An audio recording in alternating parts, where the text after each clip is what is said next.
Olá, bem-vindos a mais um vídeo. Hoje a gente vai falar mais um pouquinho sobre alguns exercícios de função do primeiro grau. Esse caso específico aqui é para a gente esboçar o gráfico, mas a gente vai falar também um pouquinho sobre a lei de formação da função, né? Vamos aproveitar e dar uma relembrada. Um entregador de pizza para fazer entregas pela cidade do Rio de Janeiro recebe R$ 3 por quilômetro rodado. Suponhamos que ele passe a receber mensalmente um auxílio fixo de R$ 40. Esboce o gráfico que represente o seu ganho mensal em reais em função dos quilômetros rodados. Então, vamos lá. Vou colocar aqui, olha, como sendo os quilômetros rodados e aqui é o salário dele, tá? Em função desses quilômetros rodados. Vou colocar aqui o K de quilômetros rodados. Então, vamos lá. Esse aqui é o K. Só para vocês entenderem. Primeiro, antes dele ter esse auxílio fixo, né? Só para a gente aproveitar e falar um pouquinho, o salário dele, em função desse quilômetro rodado, era de R$ 3 multiplicado pelo quilômetro rodado. Ou seja, para cada um quilômetro ele ganhava R$ 3. Se a gente fosse esboçar esse gráfico, a gente começaria aqui na origem zero, tá? Por quê? Não andou, não recebeu. A partir do momento em que ele andou 1 quilômetrozinho, ele receberia 3 reais, tá? Então, 1 quilômetro, R$ 3. E aí, eu vou colocar aqui só para vocês verem mais ou menos como é que funcionaria. A gente teria esse gráfico aqui, tá? Só que ele está recebendo agora R$ 40 fixos. Então, ao invés de receber só os R$ 3, agora o salário dele são esses R$ 3 por quilômetro rodado mais R$ 40 fixo. O que significa isso aqui na função? Primeiro, só para relembrar que o nosso coeficiente angular que acompanha a variável, ele indica se a função é crescente ou decrescente e a inclinação da reta. Bem, essa função aqui, ela é realmente crescente, né? Quanto mais ele anda, mais quilômetros ele anda, mais ele recebe, né? Então, é uma função crescente. E esse coeficiente linear é o ponto onde o gráfico intercepta o eixo Y, esse eixo aqui no caso do nosso salário. Nesse caso aqui, olha, era zero, tá? Só para vocês entenderem. Por isso, olha aqui o nosso pontinho de interseção aqui na origem, né? Já agora é 40, então o nosso ponto de interseção começa lá no 40. Então, só para vocês terem uma ideia, tá? Vou colocar aqui uma distância como se aqui fosse o 40. Ao invés desse nosso gráfico começar aqui embaixo, nós teríamos essa mesma reta, tem que vir com ele aqui para o lado negativo ou mesmo para o lado positivo. Quando é uma situação, problema, a gente tem que analisar, tá bom? Então, meu gráfico parte daqui da origem, quando é antes desse auxílio fixo, e depois do auxílio fixo ele parte do 40, que é o auxílio fixo. Então, fiquem atentos a isso. Vamos para mais uma questão.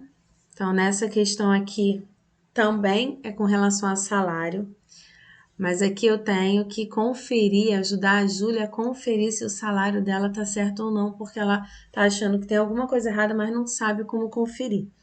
Então, vamos lá. Ela recebe um valor fixo de R$ 600, mais R$ 30 por produto vendido.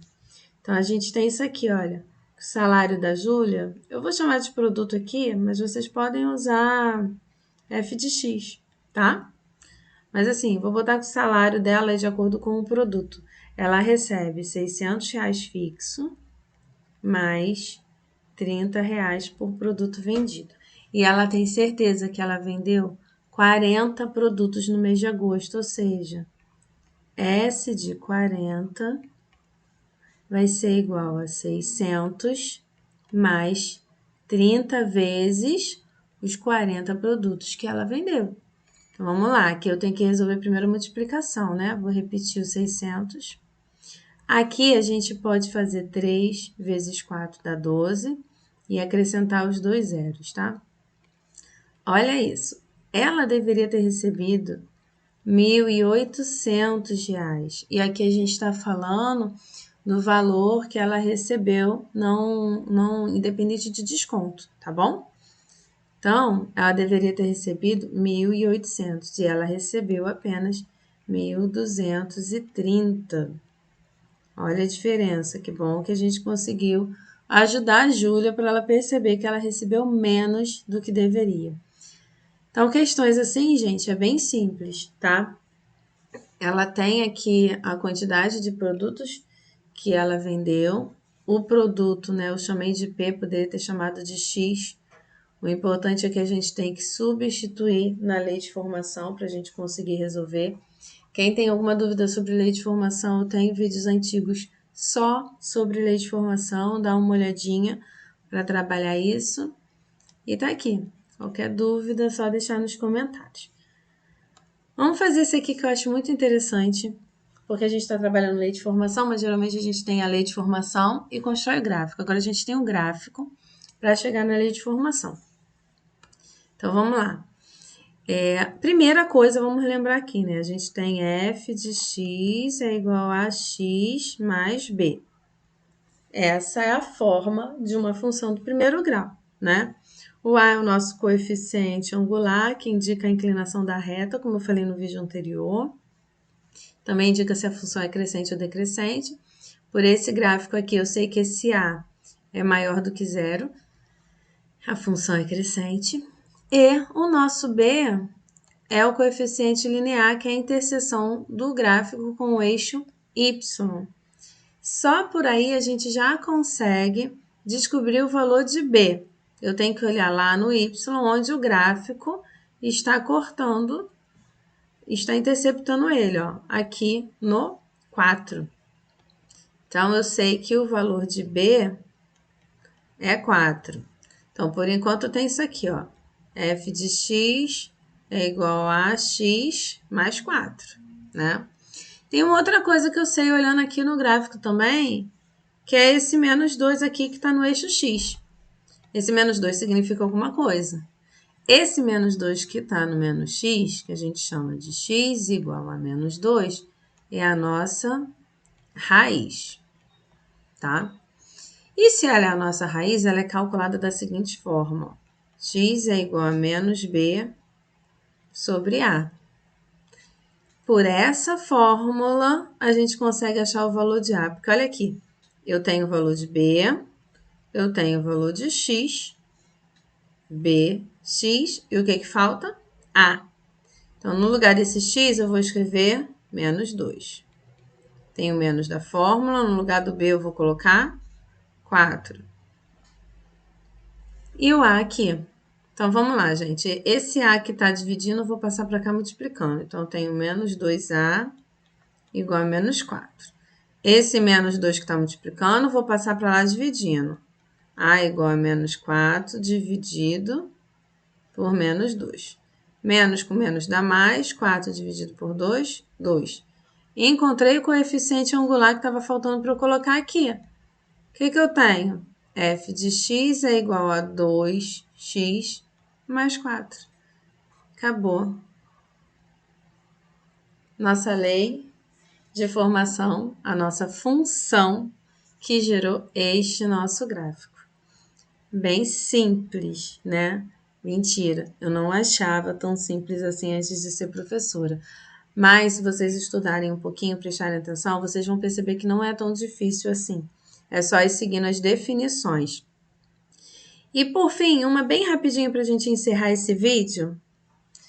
Bem prática, bem rápida, só para a gente lembrar o que é zero da função, né? Que a gente às vezes fala raiz, às vezes fala zero, é nomenclatura, tá? O zero da função é a raiz da função. Por que zero? Porque é quando a função f de x é igual a zero, entendeu? Por isso que a gente chama de zero da função. Então, pode ser zero, pode ser raiz, o cálculo é o mesmo e tem duas formas da gente resolver. Ou a gente faz realmente f de x igual a zero e a gente transforma numa equação do primeiro grau e resolve, né? Como eu já falei diversas vezes, letra para um lado, número para o outro. Trocou o lado da igualdade, troca a operação. Então, está somando, vem para cá, subtraindo, está multiplicando, vem para cá, dividindo. E aqui nós temos que o zero, ou raiz da função, é igual a menos 3. Qual a outra forma? Outra forma é usando a fórmula que a gente usou no exercício anterior. Essa fórmula aqui, onde a gente tem que identificar os coeficientes. Então, tem que A é igual a 4, B é igual a 12, e agora é só substituir, não esquecendo esse menos, tá? Que na maioria das vezes, quando usa a fórmula, esquece esse menos. Então, eu tenho menos 12 sobre 4, que é exatamente o que está aqui, olha. X é igual a menos 3. Tá aqui. Bem simples, só para a gente relembrar a definição de raiz ou zero da função. Eu espero que vocês tenham entendido. Qualquer dúvida, deixe nos comentários e até o próximo vídeo.